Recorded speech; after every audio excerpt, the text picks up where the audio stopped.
You ever notice how the world gets awfully quiet right before something interesting happens? Like the air holds its breath, the shadows lean in, and everybody suddenly starts checking clocks, as if time itself might wink back. Tonight has that feeling. Not loud, not chaotic, just charged. Like electricity humming under the skin of reality, waiting for the right second to spark. You feel it, don't you? That little shiver in the spine, that itch in your thoughts whispering, pay attention. Don't blink. Something's coming. Anticipation. Such a fragile little thread to hang your sanity on, isn't it? It's funny how nothing has happened yet. Absolutely nothing. And still your pulse betrays you. Your mind starts pacing like a madman in a locked room. There's this pressure, built from pure imagination, not reality. No explosions, no announcements, no monsters crawling out of the dark. Just silence. And your thoughts gnawing through the inside of your skull like tiny, desperate mice. And somehow, that silence feels louder than thunder. It's the not knowing that tilts people off balance, not the event itself. The moment hasn't arrived, and already your breath shortens. Your fingers twitch. Your stomach coils like it's bracing for impact. Humans never need danger to panic. Just the suggestion of it. See, anticipation is a magician. It turns shadows into shapes, whispers into warnings, clocks into ticking grenades. People laugh at ghosts in daylight. But when the night stretches long, and every second feels heavy, suddenly they believe in every phantom their mind invents. Because imagination is crueler than reality, sharper, deeper, more dramatic. Reality can be disappointing, dull even, but anticipation. Anticipation paints nightmares with golden brushes and makes even ordinary moments feel like fate sits on its throne sharpening its teeth. You don't fear what's coming. You fear what as mind told you, might come. And doesn't that make you wonder who's really in control? It's adorable, really. The way people cling to certainty, as if the world ever promised them any. They check the clock again and again, as if staring at numbers will protect them. 11, a harmless arrangement of digits. But tonight it breathes like it knows something they don't. They look for signs, patterns, hints from the universe, as if the universe leaves breadcrumbs only for special souls. They whisper. Maybe something good. Maybe something terrifying. Maybe this is the moment everything changes. And with every maybe, the heart beats a little harder. The throat tightens just a little more. Funny how hope and dread taste the same when you swallow them in the dark. People spend so much of their lives waiting for something. A sign, a shift, a message, a miracle. They tell themselves the next moment holds meaning, that this one doesn't. Anticipation makes them alive but miserable, excited but terrified. It promises a grand reveal, but never tells them whether it leads to salvation or collapse. That's the trick. Anticipation doesn't care what you expect, only that you expect. It feeds on suspense, thrives in the heartbeat before truth arrives, lives in the tension between fear and wonder. It doesn't promise chaos or peace, only possibility. And possibility is a dangerous drug for minds that can't stand being still. You Ever notice how people start preparing for something they can't even name? They straighten their posture, look over their shoulder, breathe slower, think sharper, as if preparing for some invisible ceremony only they were invited to. A clock, a moment, a rumor. That's all it takes to turn ordinary life into a secret stage where something enormous might step into the light. And they don't want to miss it. They don't want to blink. They don't want to be the fool who slept through destiny tapping politely at the door. It's almost poetic, the way anticipation makes everyone feel chosen. Even when they're trembling and, beneath all that excitement, all that nervous thrill, lies a terrible question. What if nothing happens? What if the spark fizzles, the clock strikes, and the world stays painfully, cruelly normal? That creates a different kind of panic. Disappointment dressed as relief, because deep down, humans crave a disruption, a shock, a twist. Something that shakes their predictable little reality and whispers, "You were right to feel the tension." They want the universe to wink back at them. They want meaning. They want proof that their nerves weren't wasted. Anticipation isn't about fear of what's coming. It's fear that nothing will come at all, and they'll be left alone with their restless imagination and quietly aching expectations. So they sit with their racing hearts and twitching thoughts, waiting, watching, clinging to possibility like it's oxygen. The moment hasn't arrived, yet anticipation already has its claws deep in their spirit, pulling strings, stirring chaos behind calm eyes. Isn't that delicious? The most haunting moments in life aren't when things explode. They're when everything is still, but your bones swear something is stalking the edge of time, ready to leap the second you dare to relax. It's not the event that changes people. It's the waiting, the wondering, the delicious torture of not knowing what comes next. You know what's hilarious? People pretend they want peace, stability, calm little lives wrapped in routine like warm blankets.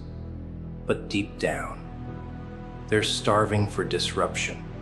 They gasp like fish outside the bowl the moment life feels too quiet, too predictable. They don't admit it out loud. Oh, no, they dress it up as boredom, restlessness, feeling stuck. But the truth is far uglier and far more fun.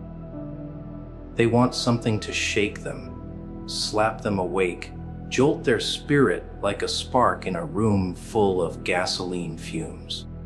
They crave shock the way addicts crave their next hit, and they will invent disasters in their own heads if the world doesn't serve one fast enough.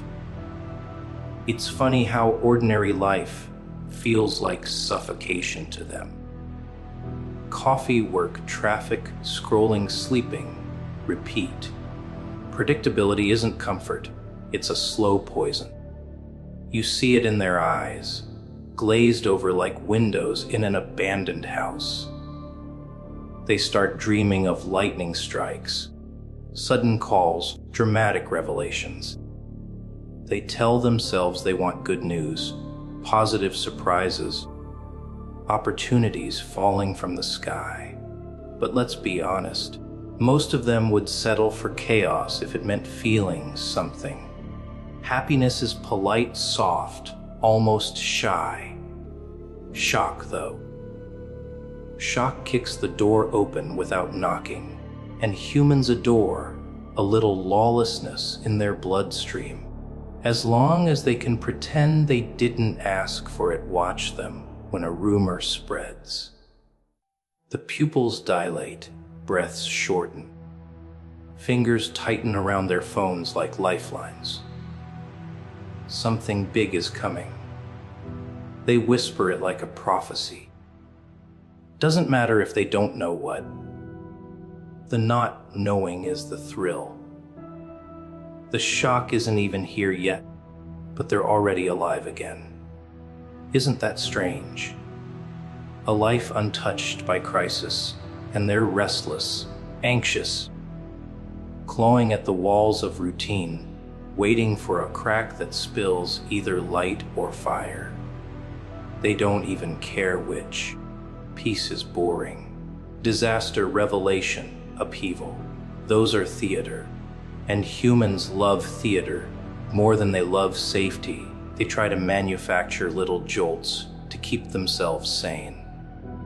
Horror movies, conspiracy pages, cryptic countdowns, midnight wishes, superstitions wrapped in neon numbers and cosmic promises. 11. Something is going to happen. They don't know why they believe it, but belief isn't the point. The anticipation is the point. That little electric hum dancing under their skin, whispering that tonight isn't just another forgettable scrap of time. That maybe destiny will crash through the ceiling like a drunken party guest and turn everything upside down. They cling to the hope of impact because routine feels like drowning in still water. No waves, no current, just silence and stale arrow, but they pretend they're strong, logical, grounded. Yet show them a message that says, tonight changes everything, and watch how fast their heart stutters. People laugh at fortune, tellers until they're desperate for a prophecy. They mock mystics until they're bored enough to wish for magic. They demand proof until fear flickers inside them. Then suddenly they don't want answers anymore. They want drama, suspense, some delicious uncertainty. They claim they fear chaos, but peace frightens them more. Peace forces them to face themselves. Chaos gives them an excuse to run, scream, rearrange the pieces without admitting they wanted to smash the board all along. And here's the beautiful twist. They don't just crave shock from the world. They crave it from themselves. That urge to quit everything and move to another city. That midnight fantasy of burning bridges, cutting ties, changing names, vanishing into a better life or a worse one. Who cares as long as it's different? They daydream about being struck by fate, but secretly they dream about striking first, tearing off the mask, and laughing as the world gasps. Because sometimes the only thing scarier than chaos is the idea that nothing will ever change unless they make it change. And that responsibility, that's the true horror for them. Much easier to hope something shocks them into motion than admit they've been sitting quietly at the wheel with the engine running, too afraid to press their foot down, so they watch the clock. They breathe heavier as midnight creeps closer. They feel that itch beneath the ribs. Not fear, not excitement, but a wicked blend of both. Because if nothing happens tonight, if the world stays calm and steady and painfully normal, they'll have to face the most terrifying truth of all. It's not fate they're waiting for. It's themselves. And they don't know which is scarier. Something coming, or absolutely nothing coming at all. Funny thing about time, Everybody trembles like it's some grand ruler, some cosmic warden with a ticking whip. They stare at clocks like frightened schoolchildren waiting for a scolding. Tick-tock, tick-tock. Oh, how dramatic. As if those tiny hands spinning in circles actually command them.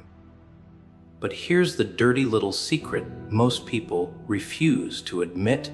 Time isn't powerful at all. It's not the ticking that controls them. It's the meaning they pour into it. A number on a clock has no teeth until someone decides it can bite. Midnight sunrise, Leventon 11 p.m.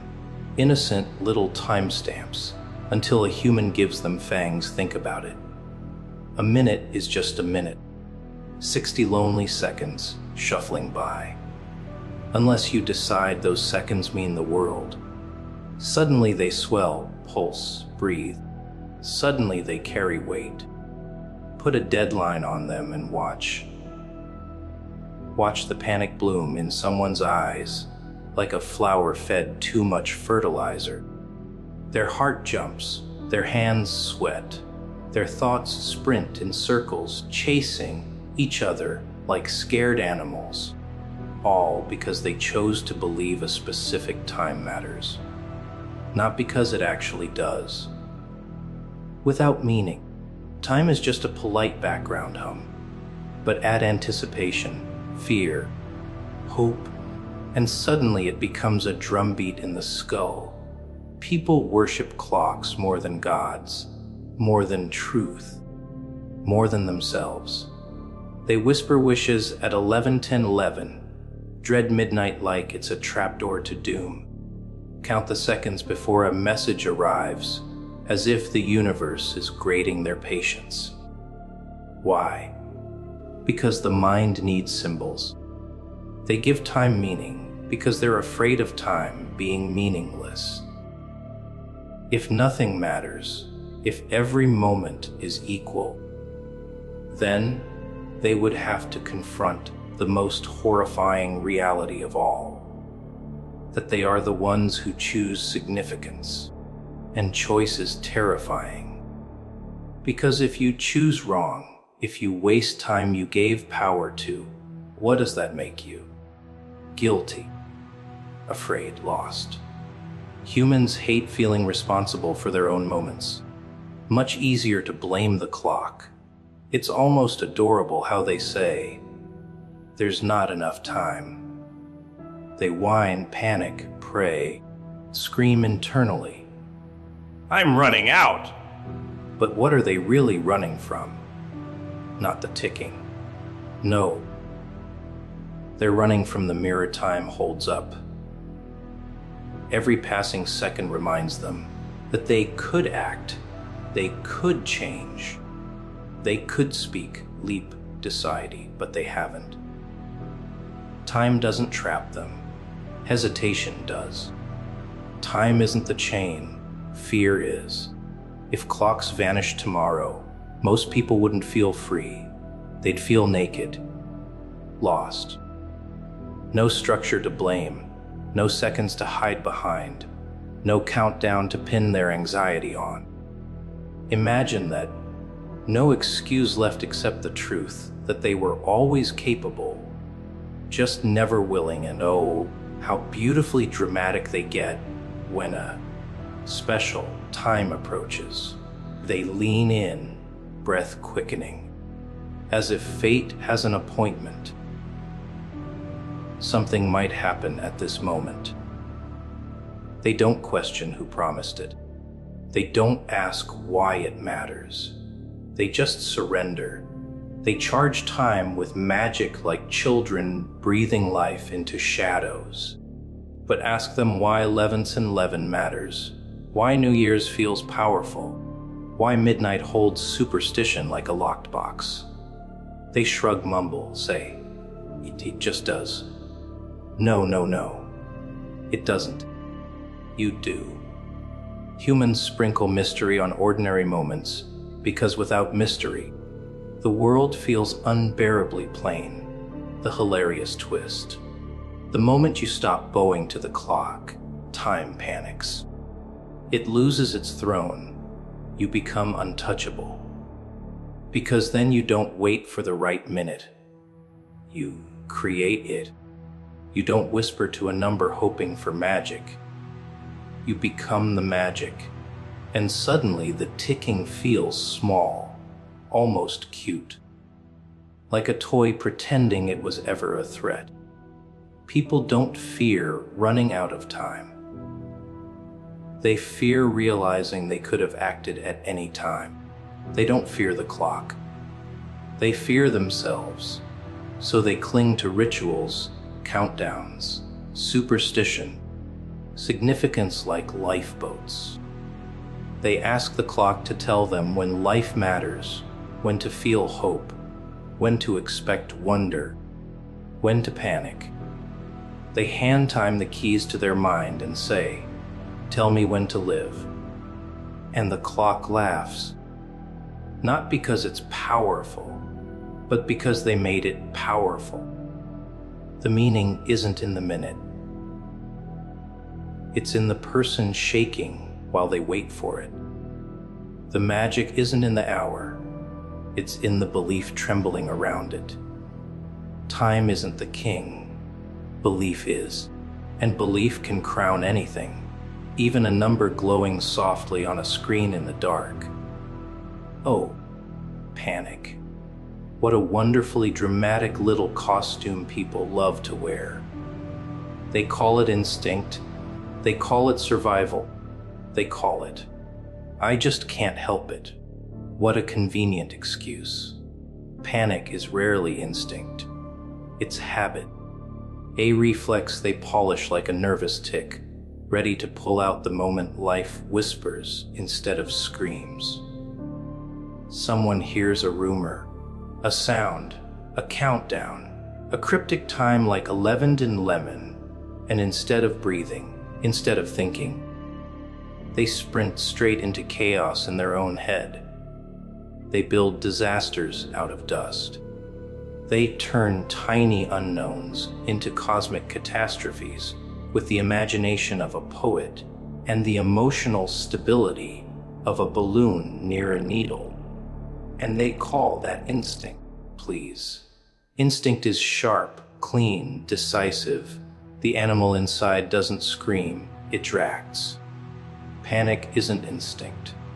Panic is theater, and humans adore an internal stage. They throw themselves into fear like it's a warm bath.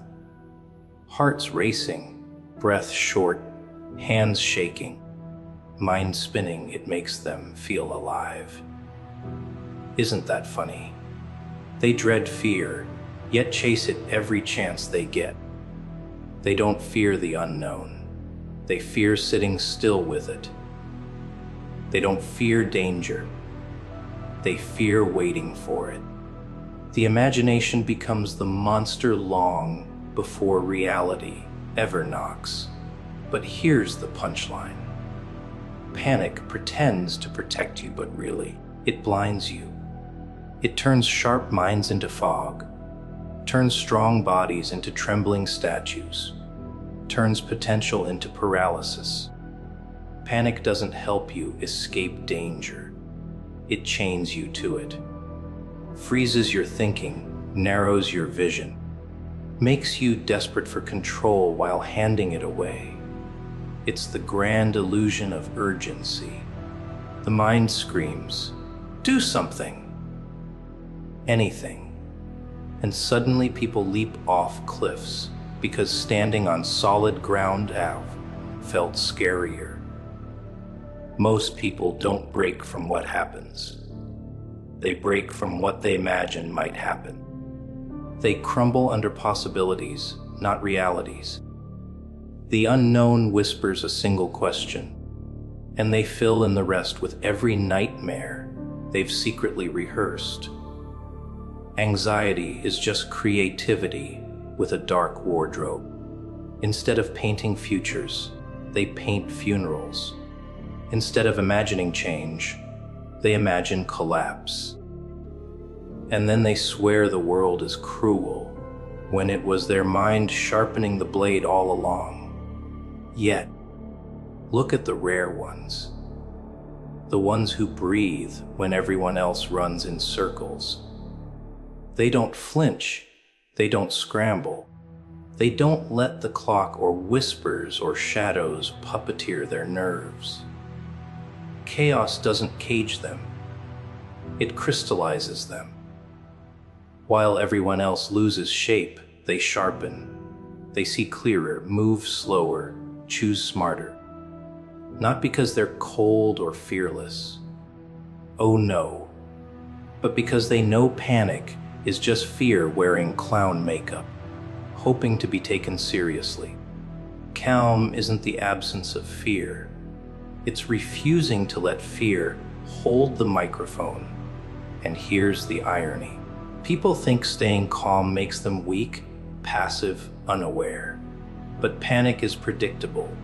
Panic is prey behavior. Calm is dangerous. Calm is power. Calm unnerves the frightened. Calm unsettles the fearful.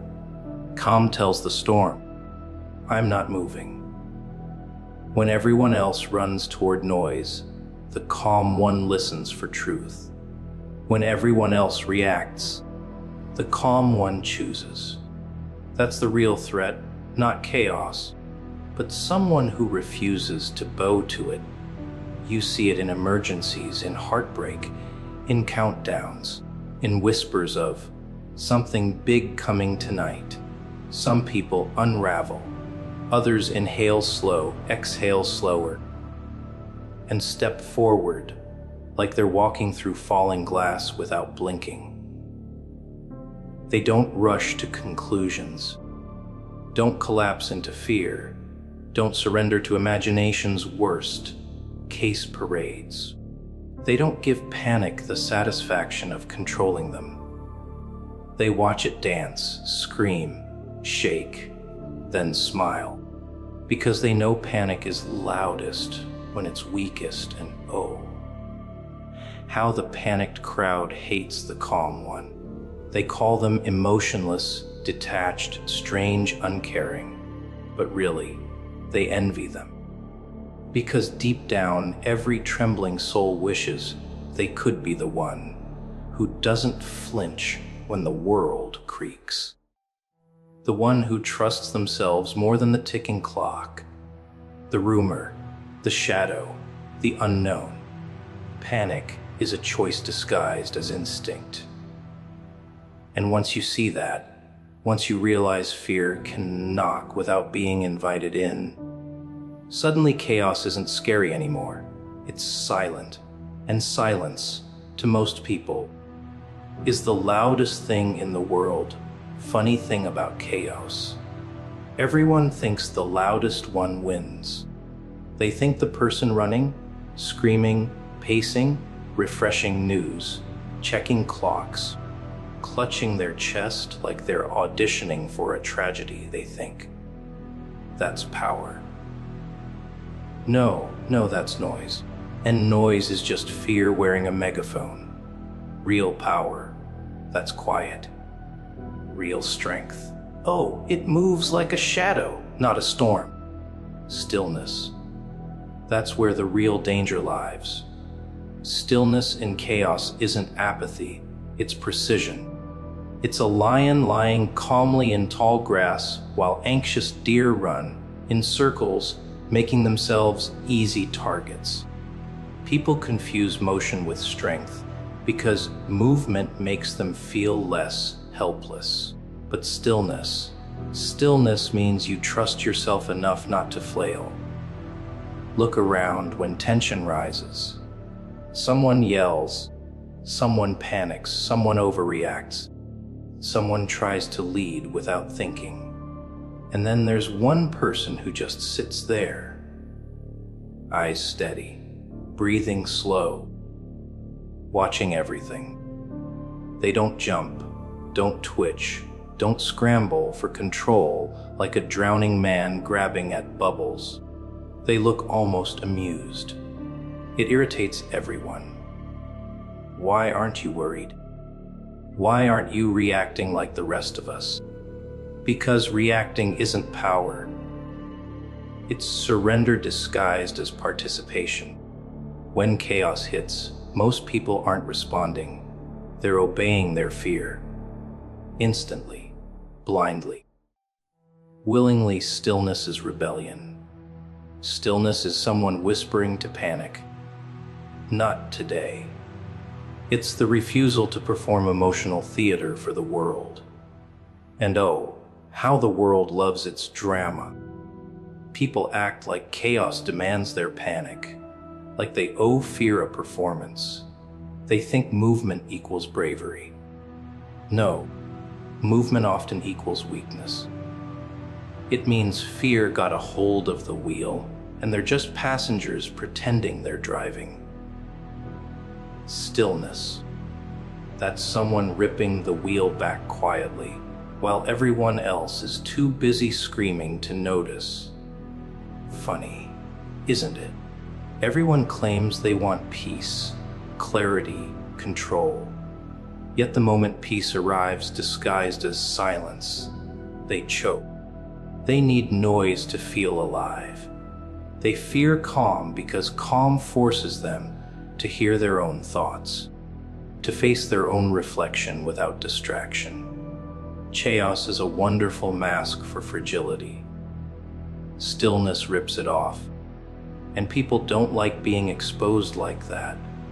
They call the calm one cold, heartless, detached, because nothing scares a panicked herd more than someone who doesn't join the stampede. There's a special type of strength in the one who doesn't rush to fill silence, who doesn't need to scream to feel seen, who doesn't need to run to feel safe. They sit with uncertainty the way others sit with comfort, casually, confidently, dangerously. They understand the secret. Everyone avoids noise, burns energy, but stillness stores it. Panic drains you before the threat even arrives. Stillness arms you, while everyone else is exhausted from imagining disaster. The still one is prepared if disaster actually shows up. Calm isn't weakness. It's loaded potential. Picture it. A room full of nervous faces, bouncing knees, tapping fingers, fast breathing, darting eyes, and one person leaning back, relaxed, maybe even smiling slightly. People don't say it, but they feel it.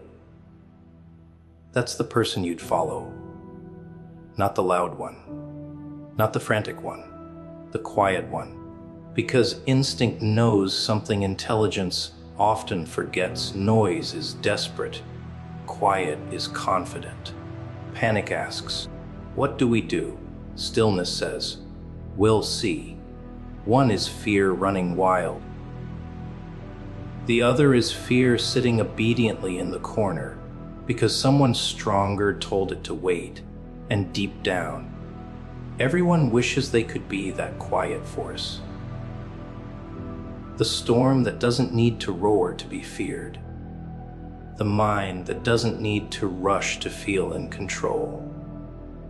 The presence that doesn't shake when the world does. People think staying still when chaos knocks means you're ignoring danger. No, it means you don't worship it. It means you don't hand your power over like a gift the moment life raises its voice. It means you trust yourself more than the moment, more than the rumor, more than the whisper of doom traveling through restless hearts. Stillness in chaos isn't about pretending nothing is happening. It's about knowing something might, and not letting that knowledge own you. Panic is loud because it needs attention to survive. Calm is silent because it doesn't need permission to exist. And when the world leans in, holding its breath, waiting for panic to drag you by the throat, Imagine the fear in their eyes when you just sit there and smile. That's not ignorance. That's power without noise. That's control without spectacle. That's strength that doesn't need to prove itself to anyone, especially not to fear